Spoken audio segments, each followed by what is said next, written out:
Bismillahir Rahmanir Rahim. Alhamdulillahi Rabbil Alameen. As-salatu was-salamu ala ashrafil anbiya'i wal mursaleen. Khatamin nabiyyina bil qasim Muhammad.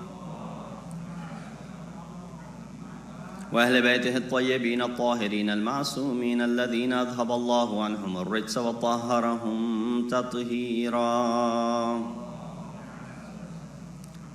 أما بعد فقد قال الله تبارك وتعالى وقوله الحق وهو أصدق القائلين بسم الله الرحمن الرحيم الزانية والزاني فاجلدوا كل واحد منهما 100 جلدة ولا تأخذكم بهما رأفة في دين الله إن كنتم تؤمنون بالله واليوم الآخر وليشهد عذابهما طائفة من المؤمنين صلوات بيجي محمد وعلى محمد.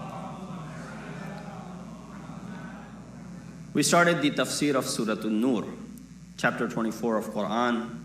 We discussed the first ayah and we were at the second ayah when we left off last night, which says, as for the adulteress and the adulterer, strike each of them 100 lashes and let not pity for them overcome you in Allah's law. If you believe in Allah in the last day, and let their punishment be witnessed by a group of faithful.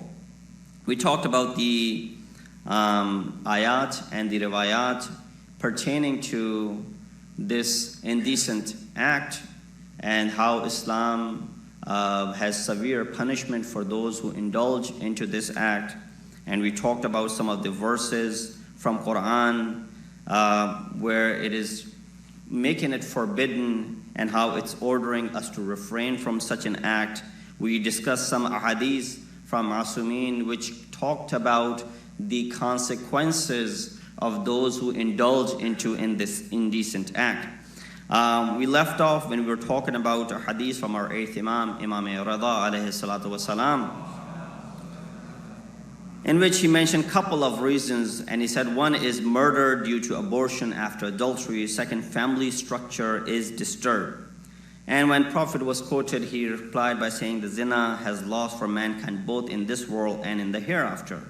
And he mentioned the losses in this world which were related to this nuraniyat, and the luminosity from insan is taken away, the beauty is taken away, it brings death closer to mankind, and it also ends up decreasing the sustenance. Second, in the hereafter, it is that you're left behind as far as the accountability is concerned. We're always queuing up in lines. Over here as well, at the time of iftar, and other places, we're queuing up in lines, and we want to be the first one in that. So on the day of judgment, you want to be also ahead of everyone when it comes to accountability. Or well, some people might be actually want to be left behind because they are fearful of their actions. But nonetheless, it says you will be left behind at the time of accountability in Qiyamah, recipient of the anger of Allah, and hell will be abode forever, khalidina fiha, not that for a little while and then you'll be transferred. So up until this point we discussed.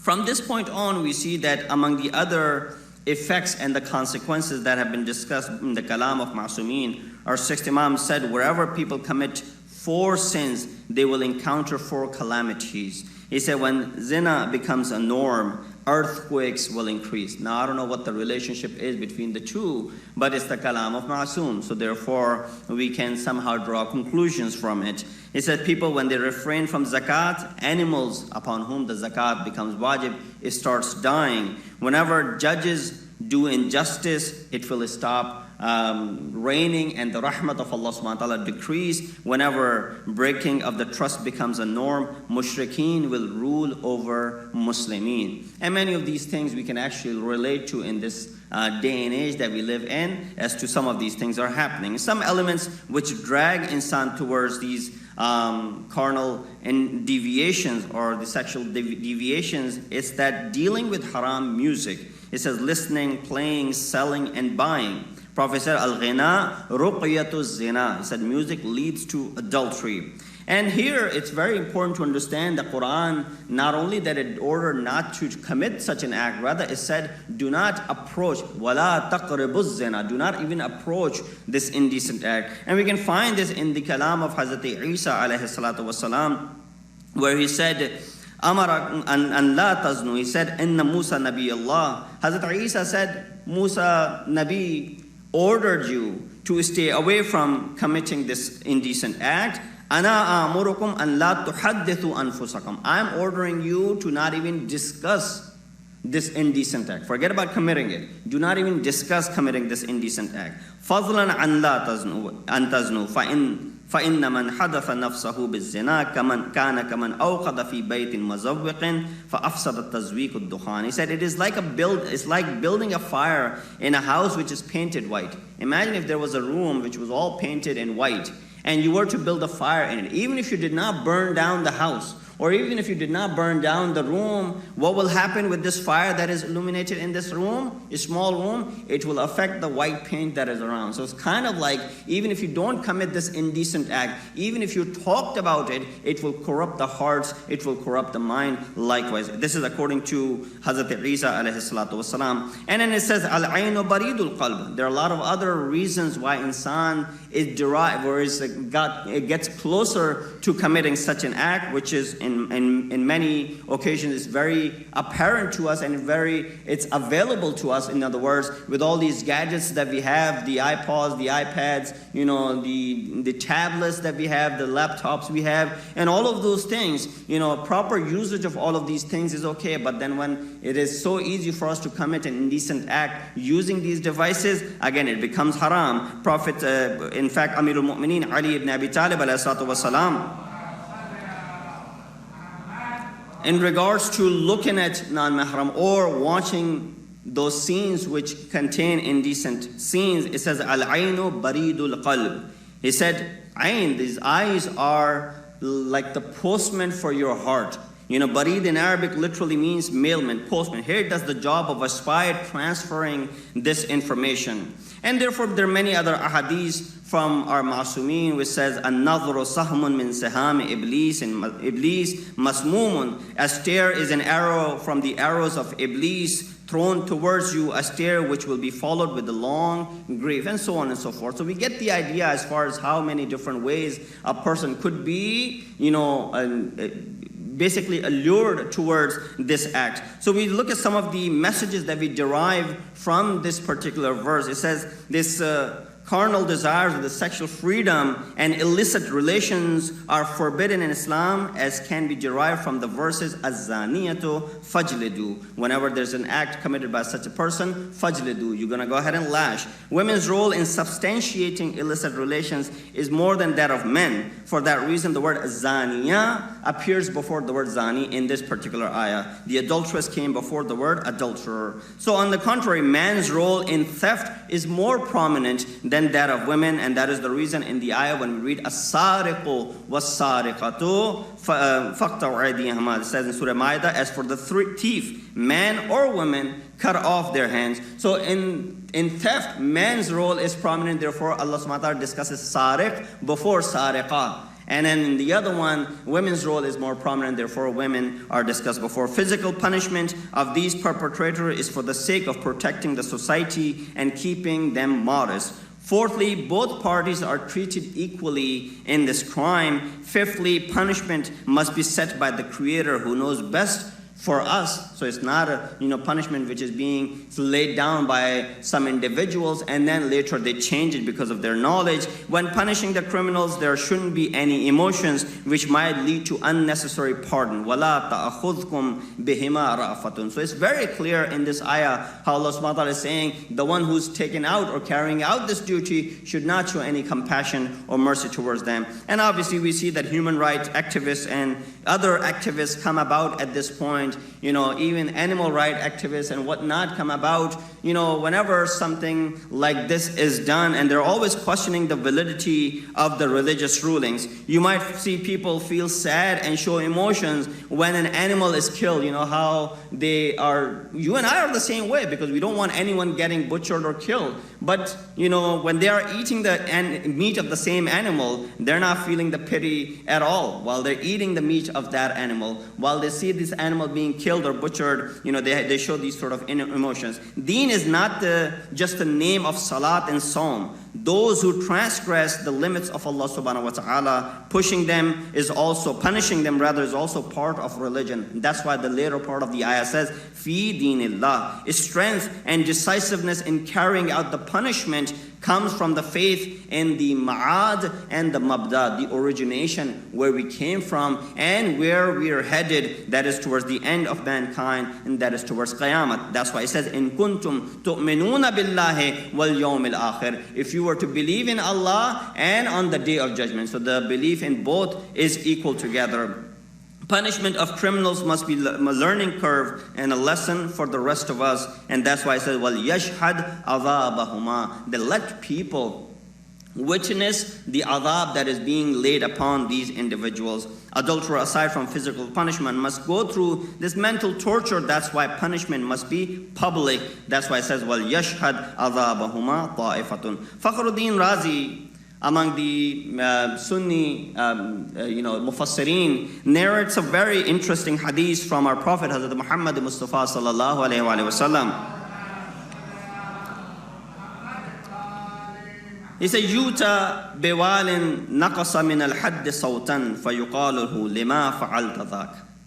On the day of judgment, the person, the statesman whose duty was it to, perform the lashing, and as far as this ayat is concerned, 100 lashes for this crime, will be asked on the day of judgment that why did you strike less than the amount that I had ordered you to? So for example, if you lash 99 times, the hadith says, who lashed one less than the amount mentioned in this ayah will be asked, why did you do so? They will reply, because we felt sorry and merciful towards your servant, O Allah, and that's why we, made it less than what you prescribed. Allah will reply by saying, are you more compassionate towards my servants than I am? You have more mercy towards them? Are you more compassionate that you go ahead and decrease the adhab that I have set for them?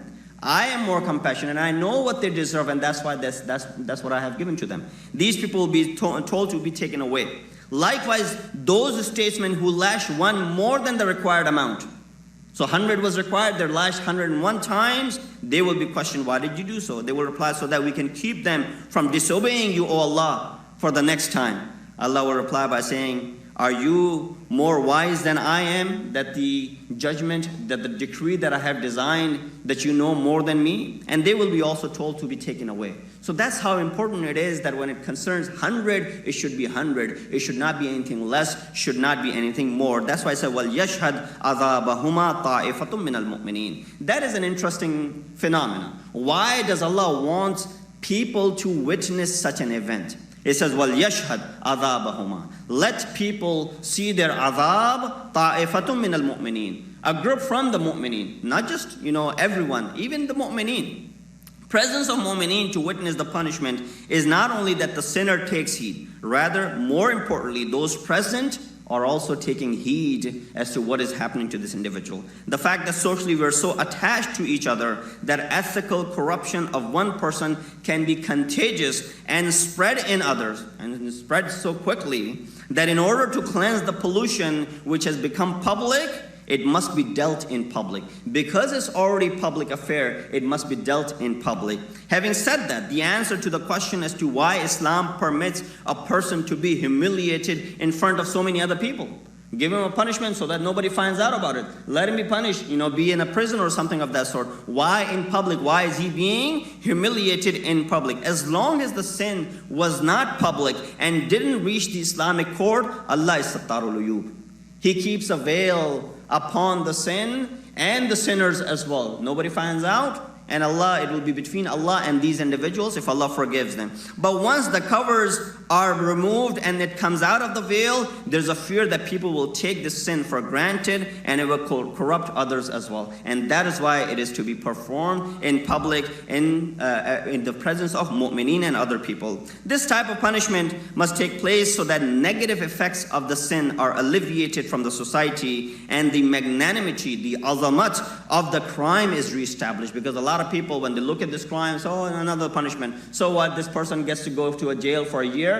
fine, I'll go get to, if I have to go through jail, that's fine as well. So you start taking the crime for granted because you realize, there's not much of a punishment that is attached with it. That is why such a severe punishment is attached. Many folks will stay away from these actions, not so much from the fear of disobedience of Allah subhanahu wa ta'ala, rather because of the punishment and loss of honor through the embarrassment that will cause them to be, posed in front of the public like that. So what was the punishment of an adulterer before? There was an ayat in Quran which came for the punishment before, but then this ayat went ahead and replaced it. This is the ayat of Surah Nisa 15 and 16 before the revelation of Surah Noor, and the ahkam of adultery which is mentioned in this verse, it was revealed in Surah Nisa. It says فَأَمْسِكُوهُنَّ فِي الْبُيُوتِ حَتَّى يَتَوَفَّاهُنَّ الْمَوْتِ. It says detain them in their houses until death finishes them. In case they were not married, their punishment was chastise them both, and if they repent, reform them, and they reform, let them be alone. But then later on this ayat came because people started taking this, they were taking it for granted. They said, all we need to do will be punished, and we perform tawbah openly and that'll be okay. So that's why the severe punishment came about, so that people stay away from the performance of such an act. Salawat biji Muhammad wa ali Muhammad.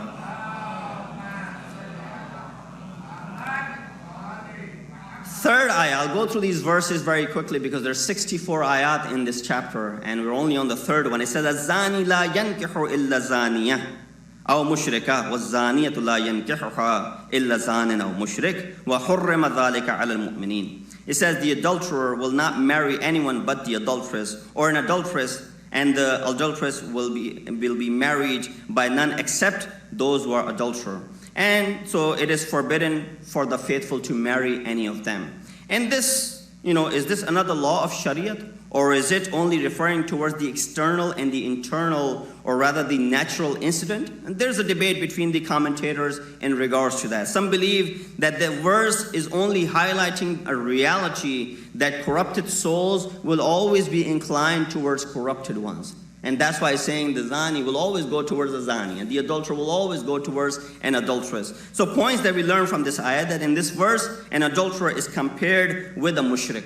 Zaniya wa mushrika. Allahu Akbar. You see how Allah subhanahu wa ta'ala is comparing them. It says, aside from the physical and the social punishment, there must be other limitations for this individual. What are the other limitations? No one from the mu'mineen should approach them as far as marriage is concerned. Some tradition lean toward the fact that this verse is in reference to those who are known to commit this act. Otherwise, if an adulterer repents, tawbatun nusu, and really repents and asks for forgiveness, then obviously there's nothing wrong him in marrying anyone among the mu'mineen. We read in an authentic hadith by our sixth Imam Jafar al-Sadiq alayhi salatu wasalam, narrated by Zurara, who asked him about the tafsir of this verse of Surah Noor, verse number 2 and verse number 3, especially verse number 3 in regards to the adulterer being he can marry an adulteress, and likewise this verse, Imam said, points towards those men and women who are known for this act and were recognized by it.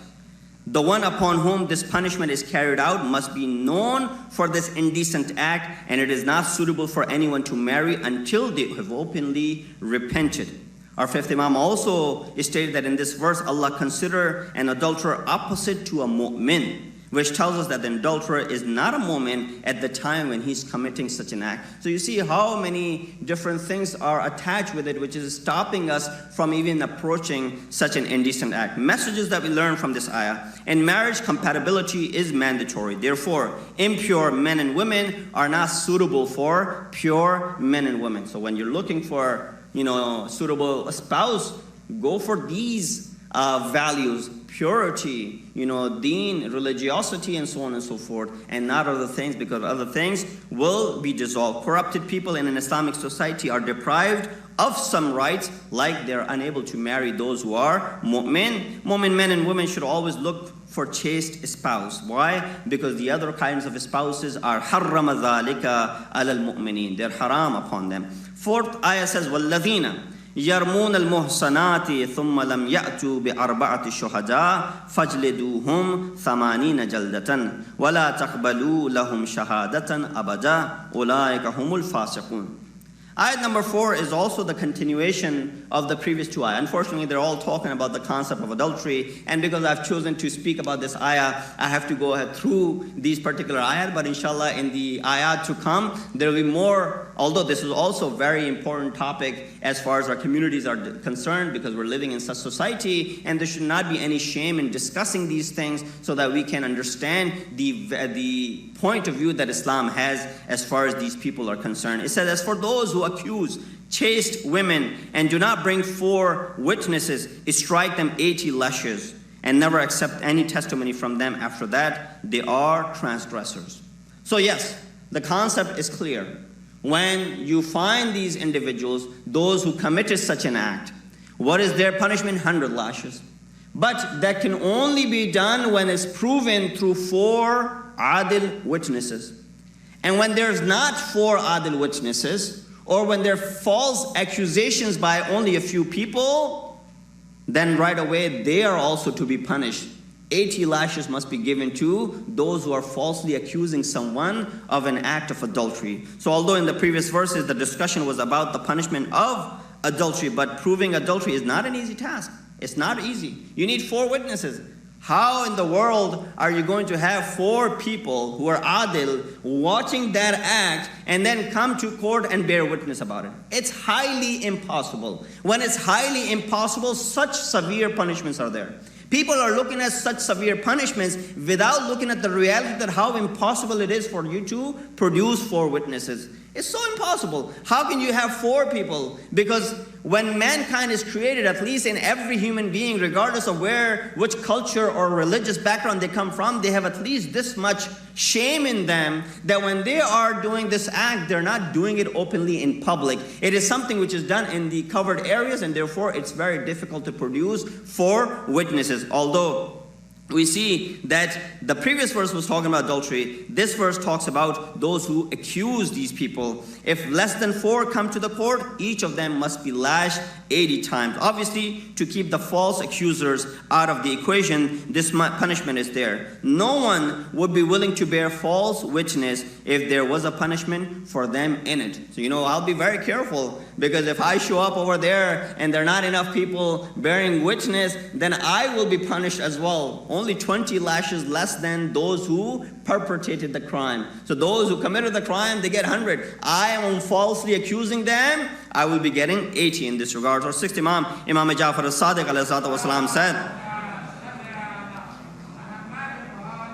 in fact, this was one of those proofs that Imam had provided to Imam Abu Hanifa, that when he was doing qiyas, Imam said, which crime is more severe, qatl or adultery, murder or adultery? He replied by saying murder. Murder is bigger because you've taken someone else's life. In adultery, at least they're alive. Imam said, then why is it that Allah only prescribed 2 witnesses for murder case and 4 witnesses for the adultery case? If that was more important, there should be more witnesses over there and there should be less witnesses over here. He did not have any answer, obviously. Imam ﷺ just wanted to make a point by saying, do not do qiyas. Qiyas is the amal of shaitan, and therefore do not do qiyas when it comes to the fiqhi masail. He said, why do we have to? Then he replied by saying that when a murder case is resolved, 1 person is punished usually, but when an adultery is proven, 2 people are punished, man and woman who committed this act. And therefore when 2 people are punished, there are 4 witnesses required, and when there's only 1 person is punished, only 2 witnesses are required over there. Quran very clearly deterred false accusers in the cases of adultery by stipulating 80 lashes for false or incomplete testimony. He says, Samaniyat jaldatan. This accusation is so severe that the punishment, the difference between the 2 punishments is only 20 lashes. The one who falsely accuses someone else of this act loses his credibility forever, because the ayat of Quran says, وَلَا تَقْبِلُوا لَهُمْ شَهَادَةً, but do not accept their shahadat after this shahadat that they have given, or they have given this false witness. Hadith from our 6th Imam says, إِذَا اتَّهَمَ الْمُؤْمِنُ أَخَاهُ إِنْمَاثِ الْإِيمَانِ مِنْ قَلْبِهِ كَمَا يَنْمَاثُ الْمِلْحُ فِي الْمَاءِ. He said, when a Muslim accuses another Muslim for that which he didn't do, not just this act, any other act, his faith melts or dissolves in his heart the way salt dissolves in water. In other words, When salt dissolves in the water, there's no remnants of the salt anymore. When you accuse someone else of something that they have not done, your iman also dissolves, and there's no way of bringing it back. This is where the concept of accusing someone in the fiqh terminology of it is qadhf, so that we learn a few things as well when we go along. So there's the concept of qadhf, which is the fiqh terminology for this very act or this very accusation which the verse of Surah Noor is talking about. What is qadhf? It means to blame someone for adultery, punishment for doing this qadhf. Obviously, we mentioned before the 80 lashes.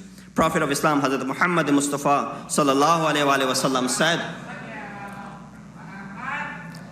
he said, "Man qadhafa imra'atuhu bizina kharaja min hasanatihi kama takhruju al-hayyatu min jildiha wa kutiba lahu bi kulli sha'ratin ala badanihi alfu khatiyatin." He said, whoever associates lies of adultery towards his wife, his own good deeds are removed from him like a snake coming out of his skin, and all the actions are dissolved, and for every hair he has on his body, 1,000 sins are written down for him. Why? So this is how Islam wants to prevent this from becoming a norm in the society. Also, those people, when we talk about in the times, I'm running out of my time and inshallah conclude, when we talk about the time of comes for marriages, there's dowries that are discussed. And the families are talking about dowries in thousands and thousands. I've been to some nikah where there's been some outrageous numbers of dowry. $100,000, $500,000. I said, why? He said, who's going to pay anyway? Let's just put any amount over there. No, that's not the concept of dowry. Dowry is something where the husband, as a gift, must pay the wife, and it is due. It is sort of like a qarza upon him, and it is something which must be paid unless the wife forgoes, says, okay, let go of it. But this is something which is wajib upon you. By saying that who has to pay? Whoever pays dowries, dowries are usually paid when we are separating. So nobody really needs to worry about, so whatever amount that you want to go ahead and put, go ahead and stipulate. No. Hadith says if a person sets dowry without the intention of paying it, according to a hadith by Prophet, he commits zina every time he's with his spouse.